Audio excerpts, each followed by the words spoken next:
Bismillahirrahmanirrahim. Assalamualaikum warahmatullahi wabarakatuh. Semangat pagi teman-teman mahasiswa.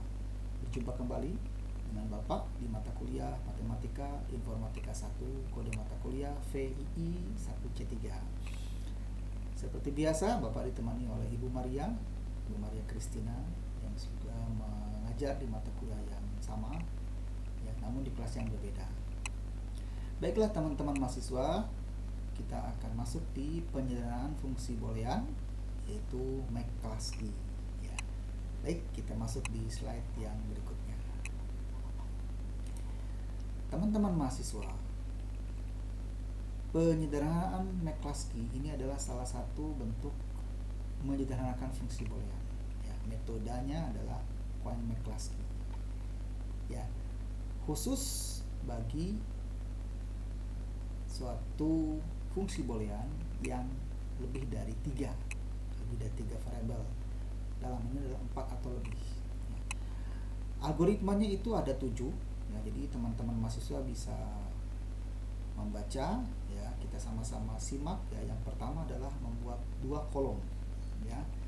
Yang kedua adalah kita kelompokkan, yang ketiga adalah kombinasikan, yang keempat kemudian masih dikombinasikan, yang kelima adalah kita mencari prime implicant, ya, atau kandidat dari hasil penyederhanaan fungsi boolean. Yang keenam kita tentukan prime-nya, yang ketujuh kita sesuaikan dengan urutan, ya. Baiklah, kita masuk urutan yang pertama atau algoritma pertama. Misalkan kita diketahuinya adalah suatu fungsi boolean dengan bentuk kanoniknya, ya, jadi bentuknya sudah kanonik nih teman-teman mahasiswa, ya, yang terdiri dari 0, 1, 2, 8, 10, 11, 14, 15. Ini adalah bentuk kanonik. Nah, jadi teman-teman dari soal ini teman-teman langsung masuk ke langkah pertama, yaitu membuat 2 kolom, ya. Yang pertama kolom desimal, yang kedua kolom biner, ya. Jadi teman-teman pastikan di kolom pertama itu seluruh bentuk kanonik disalin, kemudian binernya apa, ya. Kemudian yang kedua adalah dari pengelompokan biner berdasarkan desimal yang ada, kita cari setiap biner yang sudah teman-teman tetapkan, itu jumlah angka 1 di setiap binernya ada berapa. Nah, jadi teman-teman bisa pastikan seperti ini kurang lebih, ya. Nah, jadi teman-teman bisa perhatikan di sini, ya.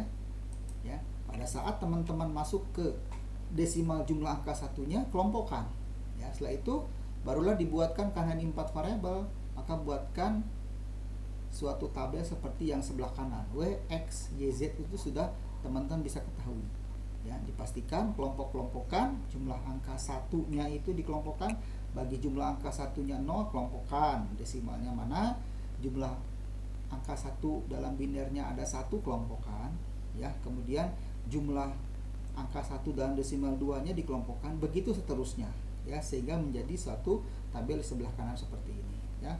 Nah, kemudian langkah nomor 3 adalah dari hasil kombinasi tersebut kita kelompokkan lagi, ya, mana yang mempunyai jumlah biner, jumlah angka 1 di biner tersebut. Kalau yang mempunyai jumlah angka 1 dalam desimalnya 1, kelompokkan, ya. Dan ini kita kelompokkan dengan kelompok yang lain, ya. Misalkan terjadilah kelompok yang sudah kita pisahkan, yaitu desimal 0 dan desimal 1 bisa berkelompok, desimal 0 dengan desimal 2 bisa berkelompok, desimal 0 dan desimal 8 bisa berkelompok, begitu seterusnya sampai dengan desimal 14 bisa berkelompok dengan desimal 15, ya. Nah, nanti untuk bagaimana sih tips untuk mengelompokkan seperti ini, nah, pada saat kita kuliah onsite ataupun online akan Bapak lebih jelaskan lagi, ya, bagaimana tipsnya, ya. Kalau ini adalah kita membuat dengan cara yang lebih umum, nanti secara detailnya dijelaskan di dalam kelas. Nah, yang nomor 4 adalah dari hasil pengelompokan tersebut kita kelompokkan lagi. Biasanya kalau menggunakan penyederhanaan McCluskey ini sampai dengan menggabungkan sampai 4 angka desimal. Nah, seperti ini teman-teman bisa perhatikan, ya. Jadi kalau sudah 4 itu biasanya sudah maksimal, sudah final, tidak bisa lagi dikelompokkan dengan kelompok yang lain, ya. Langkah nomor 5, kita tetapkan prime implicannya. Ini kita biasanya prime implican ini disimbolkan dengan alfabetik besar atau kapital, ya. Katakanlah kita sudah mendapatkan prime implican alfabet A yang desimalnya 0 dan 1. Kemudian prime implican B dengan desimalnya 0, 2, 8, 10 atau 0, 8, 2, 10. Kemudian prime implican C itu mendapatkan desimal yang 10, 11, 14, 15. Pastikan ya teman-teman bahwa seluruh soal di dalam fungsi boolean tersebut harus terlibat di dalam prime implican. Jangan sampai terlewat. Ya. Jadi kalau sampai terlewat satu desimal pun berarti nanti hasilnya pun itu akan salah. Ya, malah lebih panjang dari soal. Ya, tidak sederhana. Yang keenam, kita akan bisa tentukan dari prime implican hasil fungsi penyederhanaannya adalah, kita bisa lihat nomor 7. Jadi kalau tadi dipanjangkan memang cukup panjang ya teman-teman mahasiswa fungsi booleannya.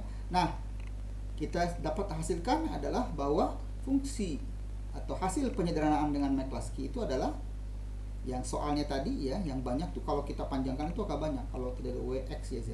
Itu adalah W komplement, X komplement, Y komplement ditambah X komplement, Z komplement ditambah W, Y. Itulah hasil daripada penyederhanaan fungsi boolean. Ya.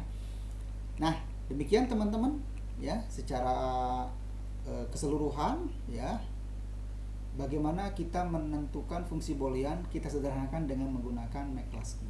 Ada 7 langkah ya yang teman-teman bisa lakukan sehingga menjadi sederhana ya.